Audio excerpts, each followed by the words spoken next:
Vamos a primero a los Corintios, capítulo número 11. Vamos a leer estos versículos.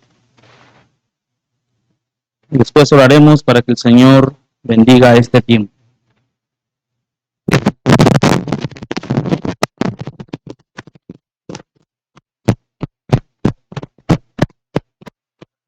Primero a los Corintios, capítulo 11. Vamos a leer del versículo 23 al final, versículo número 34. Primero a los Corintios 11, 23 al 34. Lo hacemos de manera alternada. Si estamos ahí, hermanos, dice así la palabra del Señor.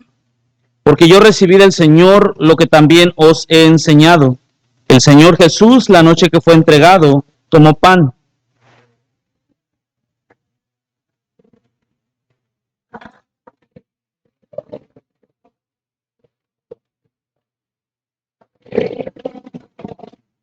Asimismo tomó también la copa después de haber cenado, diciendo: esta copa es el nuevo pacto en mi sangre, haced esto todas las veces que la bebiereis en memoria de mí.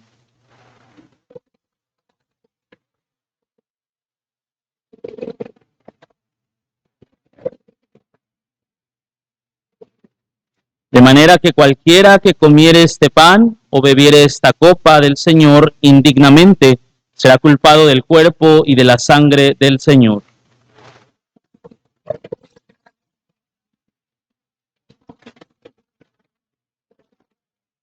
Porque el que come y bebe indignamente, sin discernir el cuerpo del Señor, juicio come y bebe para sí.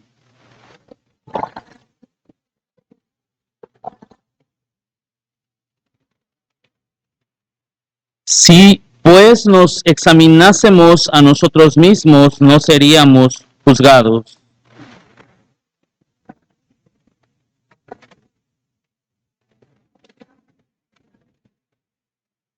Así que, hermanos míos, cuando os reunís a comer, esperaos unos a otros.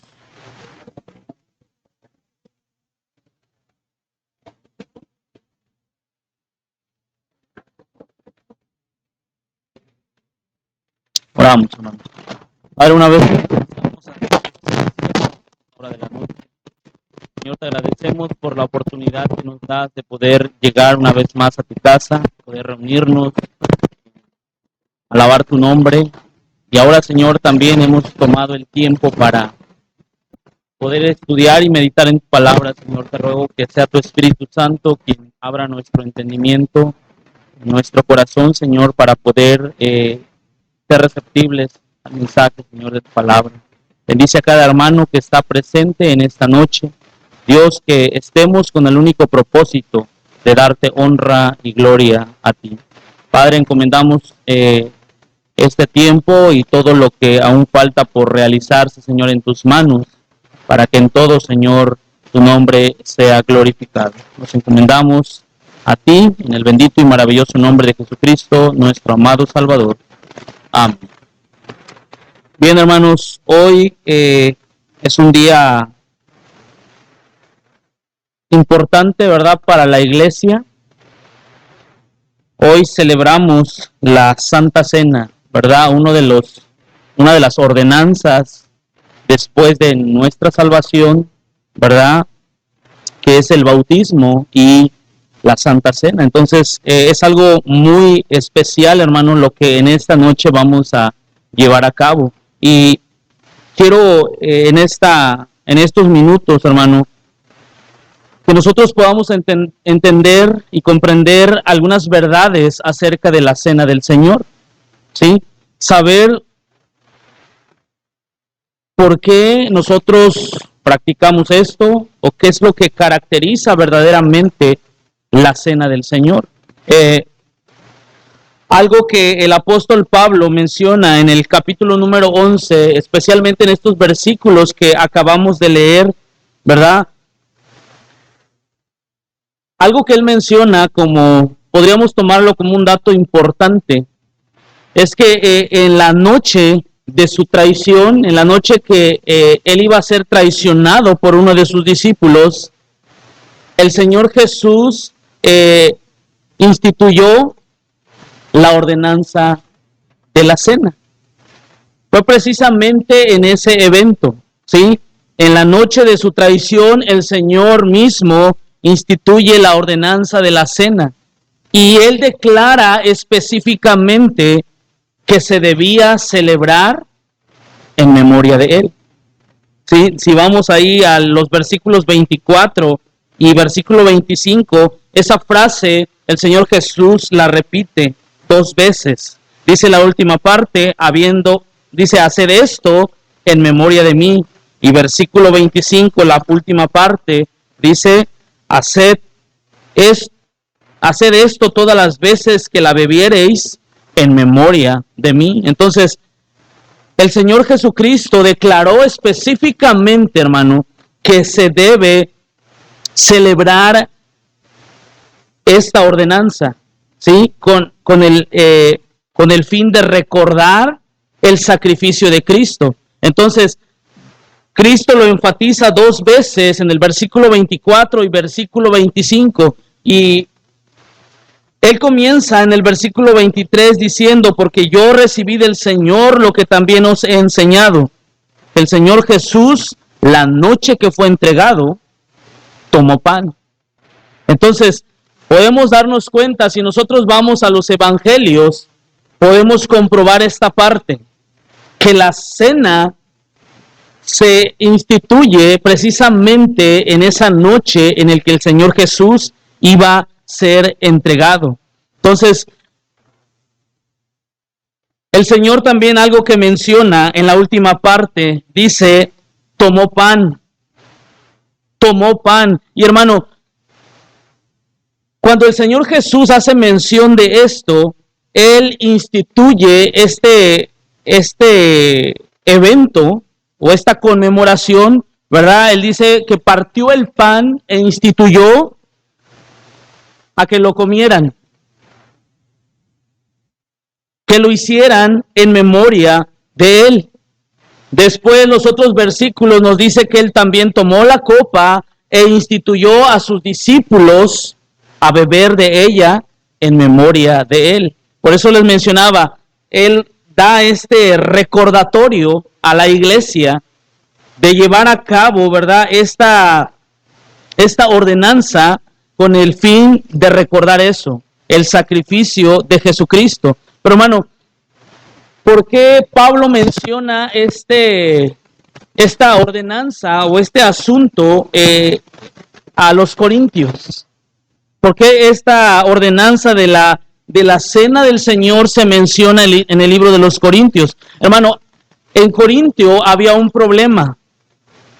Bueno, había muchos problemas, pero uno de esos problemas, hermano, es que ellos no estaban haciendo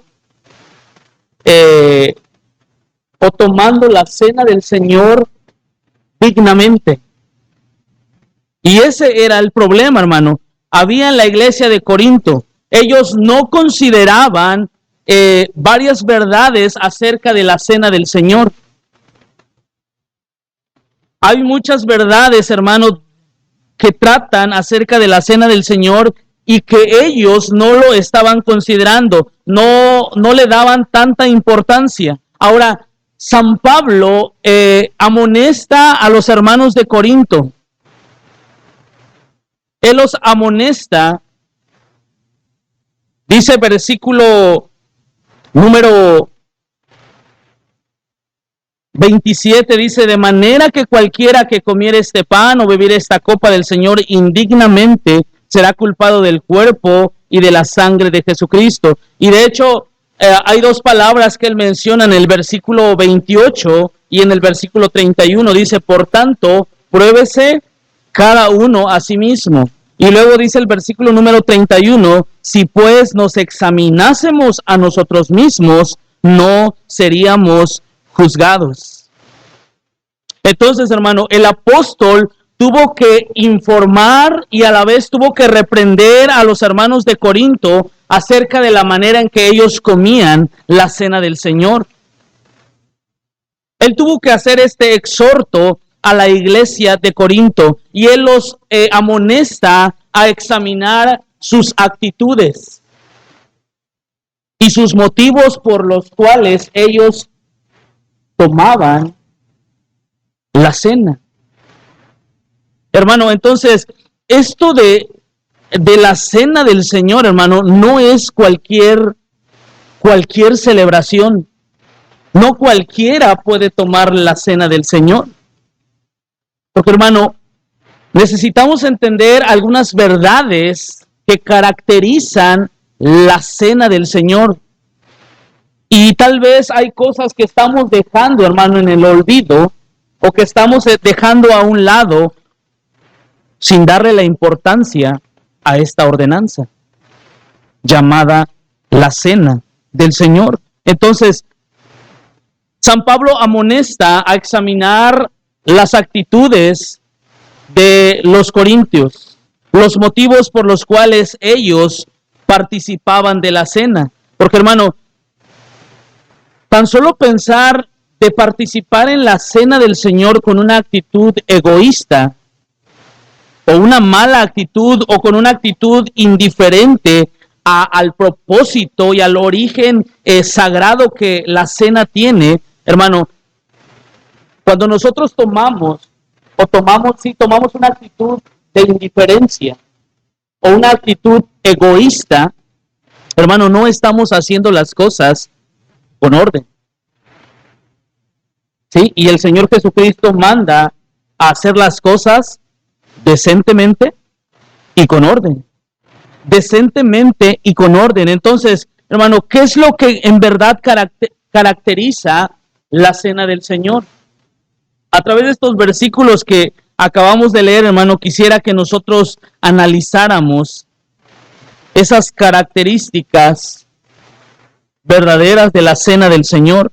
Y en primer lugar, ahí en el versículo número 23, volvamos a este versículo. Dice Pablo, dice, porque yo recibí del Señor lo que también os he enseñado, que el Señor Jesús, la noche que fue entregado, tomó pan. La noche que fue entregado, tomó pan. ¿Qué es lo que verdaderamente caracteriza la cena del Señor? Hermano, la cena del Señor se caracteriza por el amor. Se caracteriza por el amor. Y, hermano, la frase que podemos nosotros tomar ahí es en el versículo 23. Dice que el Señor Jesús, la noche que fue entregado.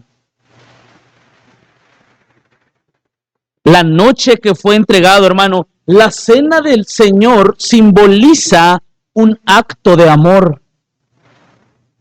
Simboliza, hermano, un acto de amor. De hecho, hermano, la cena del Señor fue instituida en un espíritu de amor. ¿Y cómo nosotros podemos comprobar que la cena del Señor fue instituida en un espíritu de amor? El versículo 23. ¿Cuándo fue instituida la cena del Señor? La noche en que Jesús fue entregado. ¿Y con qué fin el Señor Jesús fue entregado, hermano? Para morir por cada uno de nosotros. Por eso, hermano, la cena del Señor se caracteriza por el amor. Y algo que podemos, hermano, notar nosotros en estos versículos, y si vamos a los evangelios, podemos saber, hermano, que el Señor Jesús de antemano, Él ya sabía que uno de los suyos le iba a entregar. Él ya sabía, hermano, que uno de los suyos le iba a traicionar. Y todo esto, hermano, ya estaba profetizado. Y todos sabemos, hermano, quién entregó al Señor Jesús. Judas Iscariote. De hecho, si vamos ahí rápidamente a Mateo capítulo número 26, por favor. Mateo capítulo número 26, dice el versículo número 17. El primer día de la fiesta de los panes sin levadura, vinieron los discípulos a Jesús diciéndole, ¿dónde quieres que preparemos para que comas la Pascua?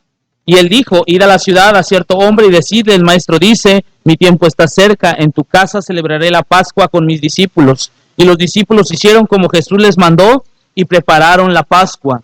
Cuando llegó la noche, se sentó a la mesa con los 12, y mientras comían dijo: de cierto os digo que uno de vosotros me va a entregar. Y entristecidos en gran manera comenzó cada uno de ellos a decirle: ¿soy yo, Señor? Entonces él respondiendo dijo: el que mete la mano conmigo en el plato, ese me va a entregar. A la verdad, el Hijo del Hombre va según está escrito de él, mas ay de aquel hombre por quien el Hijo del Hombre es entregado. Bueno le fuera a ese hombre no haber nacido. Entonces respondiendo Judas, el que le entregaba, dijo: ¿soy yo, maestro? Le dijo: tú lo has dicho. Tú lo has dicho. Y hermano, probablemente Judas Iscariote ya había abandonado la mesa antes de la institución de la cena. Porque si pasamos al versículo 26, dice: y mientras comían, Jesús tomó el pan y bendijo y partió y dio a sus discípulos y dijo: tomad, comed, esto es mi cuerpo. Y también tomó la copa. Probablemente, hermano, Judas ya no estaba entre todo el grupo en la mesa. Probablemente él había abandonado, hermano, el lugar antes de la institución de la cena. Y vemos que el Señor Jesús, hermano, ilustró con el pan y la copa el gran sacrificio que él estaba por hacer. De hecho, ahí en el versículo 26, en el versículo 1, dice: cuando hubo Jesús acabado todas estas palabras, dijo a sus discípulos: sabéis que dentro de 2 días se celebra la Pascua, y el Hijo del Hombre será entregado para ser crucificado. El Hijo del Hombre va a ser entregado, hermano, para ser crucificado, hermano. Entonces, el Señor Jesús ilustra a través de esta ordenanza, a través del pan y la copa, el gran sacrificio que estaba por hacer. Y hermano, algo que nosotros podemos comprobar es el amor perdurable que el Señor Jesús demostró. El gran amor tan perdurable del Señor Jesús. Muy diferente, hermano, a la actitud egoísta de los de Corinto. De hecho, dice el capítulo 11, si volvemos allá primero a los Corintios, capítulo número 11, unos versículos antes de donde leímos, versículo número 21, dice el texto, versículo 20: cuando pues os reunís vosotros, esto no es comer la cena del Señor. Les está reprendiendo Pablo a los de Corinto por la conducta desordenada en la mesa del Señor. Y dice versículo 21, porque al comer cada uno se adelanta a tomar su propia cena, y uno tiene hambre y el otro se embriaga. Hermano, vemos aquí el amor tan perdurable que el Señor Jesucristo demostró. Tomó una actitud totalmente diferente a la actitud que los de Corinto estaban tomando. Y por eso Pablo reprende la conducta desordenada de estos creyentes, una actitud egoísta. Ellos estaban comiendo de una manera glotona. Por eso dice Pablo, porque al comer cada uno, dice, se adelanta a tomar su propia cena. Entonces, hermano, ellos no estaban pensando en los demás. Y esa es una actitud egoísta, pensar tan solo en mí. Pero hermano, el amor de Cristo no es un amor egoísta. Y hermano, ejemplo tenemos en la misma palabra de Dios. Filipenses nos muestra ese amor perdurable del Señor Jesús. Entonces, hermano, la cena del Señor se caracteriza por el amor. Versículo 24 y versículo 25 Dice, y habiendo dado gracias, lo partió y dijo, tomad, comed, esto es mi cuerpo, que por vosotros es partido. Haced esto en memoria de mí. Asimismo tomó también la copa y después de haber cenado, diciendo, esta copa es el nuevo pacto en mi sangre. Haced esto todas las veces que la bebiereis en memoria de mí. Y hermano, algo más que caracteriza la cena del Señor es la gratitud. La gratitud, dice el texto, y habiendo dado gracias, lo partió y dijo. Hermano, vemos al Señor Jesús dando gracias a Dios antes de partir el pan y antes de pasar la copa. Antes de hacer esa celebración, la Biblia nos dice que Él dio gracias a Dios.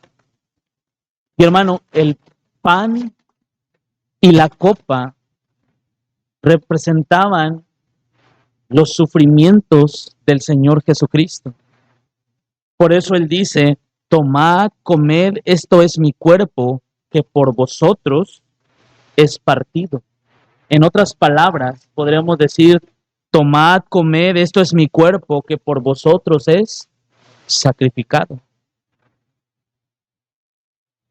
Hermano, el Señor Jesús estaba dando gracias a Dios antes de tomar el pan y de beber la copa. Y el pan y la copa, hermano, estaban representando sus sufrimientos.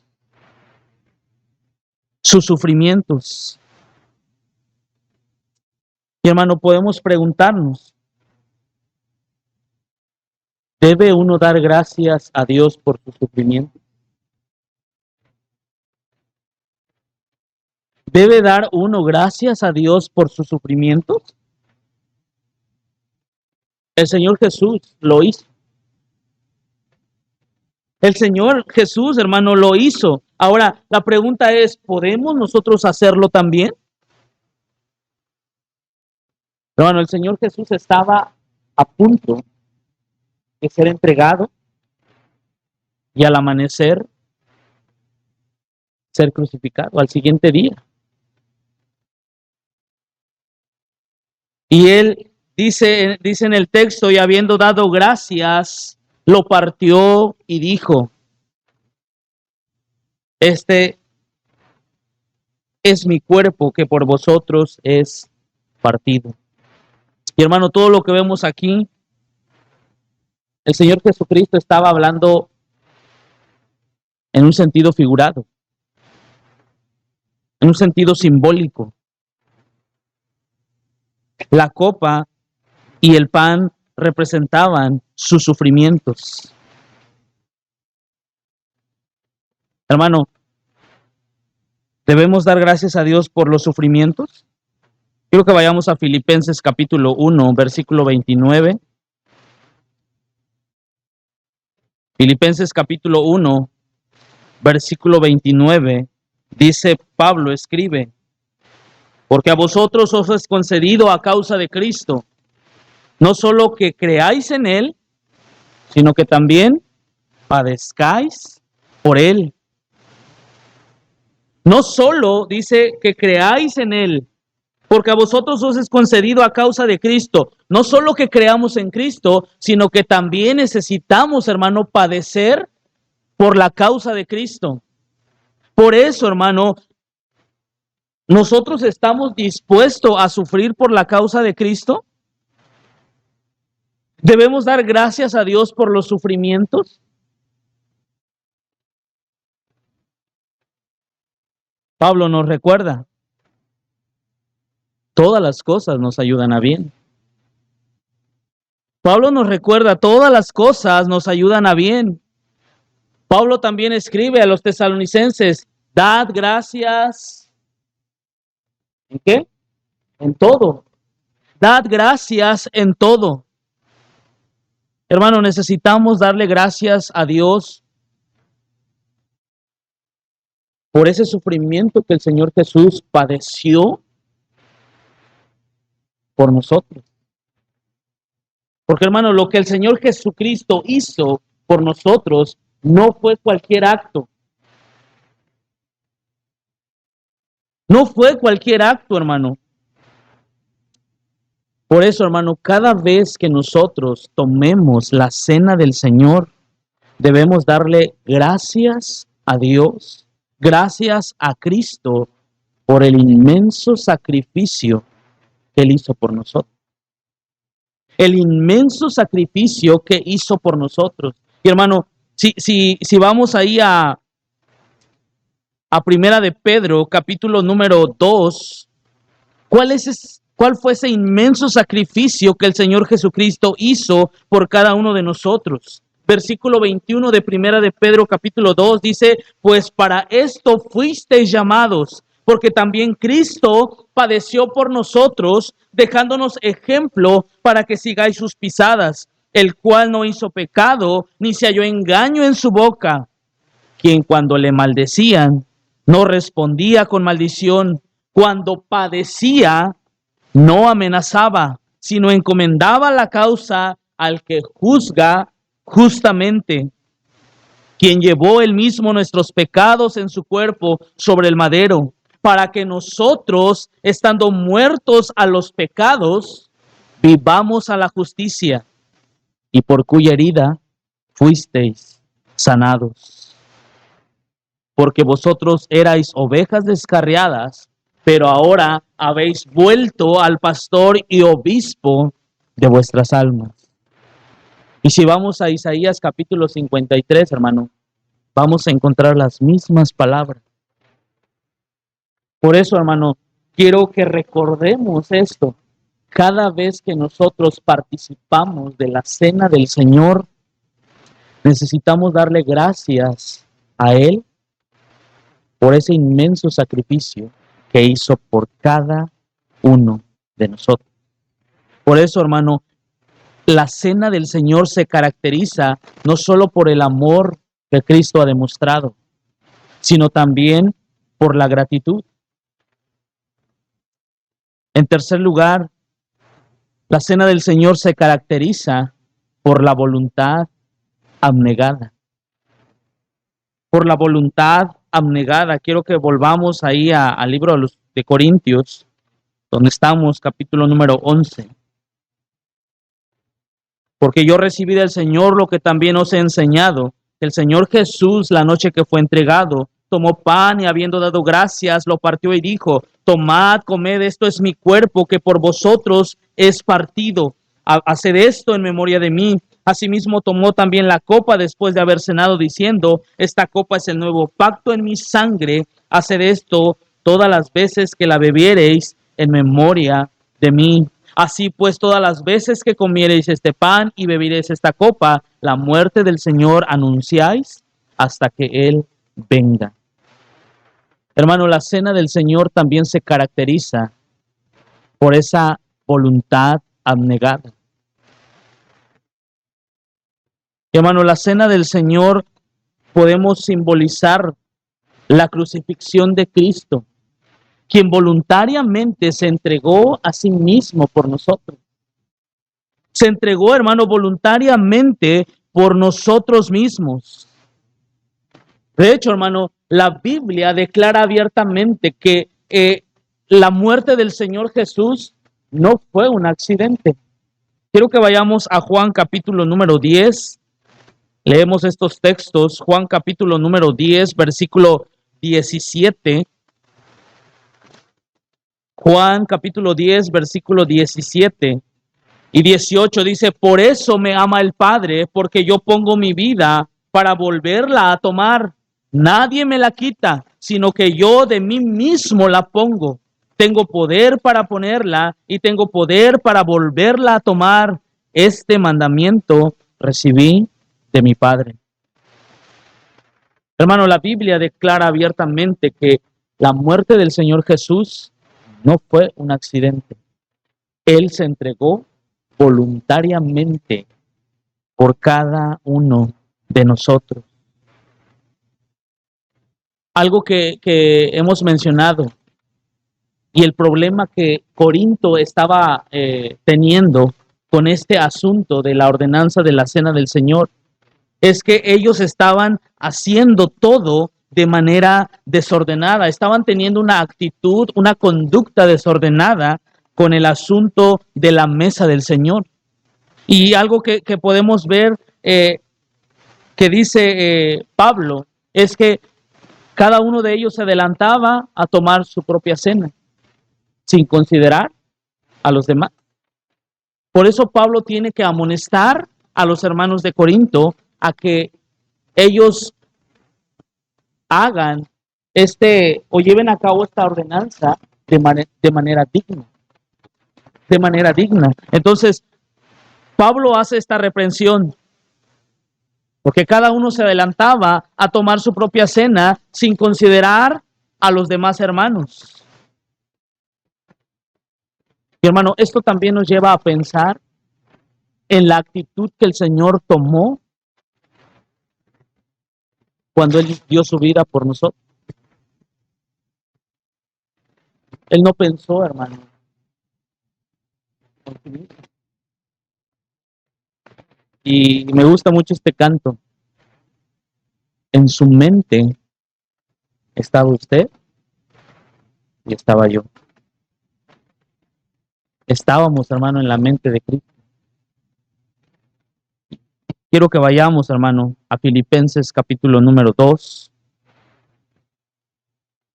Filipenses capítulo número 2, versículo 5. Perdón, versículo 1. Por tanto, si hay alguna consolación en Cristo, si algún consuelo de amor, si alguna comunión del Espíritu, si algún afecto entrañable, si alguna misericordia, completad mi gozo sintiendo lo mismo, teniendo el mismo amor, unánime, sintiendo una misma cosa. Nada hagáis por contienda o por vanagloria, antes bien con humildad, estimando cada uno a los demás como superiores a él mismo, no mirando cada uno por lo suyo propio, sino cada cual también por lo de los otros. Versículo 5. Haya pues en vosotros este sentir que hubo también en Cristo Jesús, el cual siendo en forma de Dios, no estimó el ser igual a Dios como cosa a que aferrarse, sino que se despojó a sí mismo, tomando forma de siervo, hecho semejante a los hombres, y estando en la condición de hombre, se humilló a sí mismo, haciéndose obediente hasta la muerte y muerte de cruz. Y hermano, vemos la humillación voluntaria del Señor Jesucristo. Pero hermano, después de esa humillación, vemos cómo Dios lo exalta. Dice el versículo número 9, por lo cual Dios también le exaltó hasta lo sumo y le dio un nombre que es sobre todo nombre, para que en el nombre de Jesús se doble toda rodilla de los que están en los cielos y en la tierra y debajo de la tierra, y toda lengua confiese que Jesucristo es el Señor, para gloria de Dios Padre. Hermano, solamente Jesús pudo hacer este sacrificio por cada uno de nosotros. No ha existido, no existirá otro hombre como Jesús, quien se entregó voluntariamente por cada uno de nosotros. Se humilló voluntariamente por cada uno de nosotros. El Señor Jesucristo no pensó en sí mismo. Él pensó en nosotros, hermano. Él pensó en nosotros. Estábamos en la mente de Dios, estábamos en la mente de Cristo. Por eso, hermano, hemos sido salvos por gracia a través del Señor Jesucristo. Ese sacrificio voluntario, solamente Cristo lo pudo hacer. Por eso, hermano, la cena del Señor se caracteriza por esa voluntad abnegada de nuestro Señor Jesucristo. La actitud que el Señor Jesús toma para entregarse, una actitud voluntaria. Se entregó a sí mismo por nosotros. Y por último, hermanos, La cena del Señor también se caracteriza por la sencillez de su propósito. La sencillez de su propósito. Hermano, algo que he sabido, ¿verdad? La iglesia tradicional tiene una idea equivocada de lo que realmente significa la mesa del Señor o la cena del Señor. La iglesia tradicional, hermano, tiene una creencia errónea que el pan y el vino, cuando su líder lo bendice, se convierten en el cuerpo y en la sangre del Señor Jesús. Esa es la mentalidad que ellos tienen, la iglesia tradicional, que cuando el líder bendice esa copa y ese pan, se convierten prácticamente en el cuerpo y en la sangre del Señor Jesucristo. Ellos también creen que Cristo es sacrificado cada vez que ellos celebran eso. Esa es la mentalidad que ellos tienen. Pero hermano, nosotros sabemos que cuando Cristo se refiere al pan, se refiere a la copa, Él está hablando, yo le decía, está hablando de manera figurada. Está hablando de manera simbólica. Hermano, porque su cuerpo no fue partido en la cena, sino en el Monte Calvario. Porque es ahí donde Él sufrió y pagó nuestra cuenta. Porque es ahí, hermano, donde Él derramó su sangre. Y también, hermano, la Biblia nos declara el hecho de que el cuerpo de Cristo fue sacrificado una sola vez y para siempre.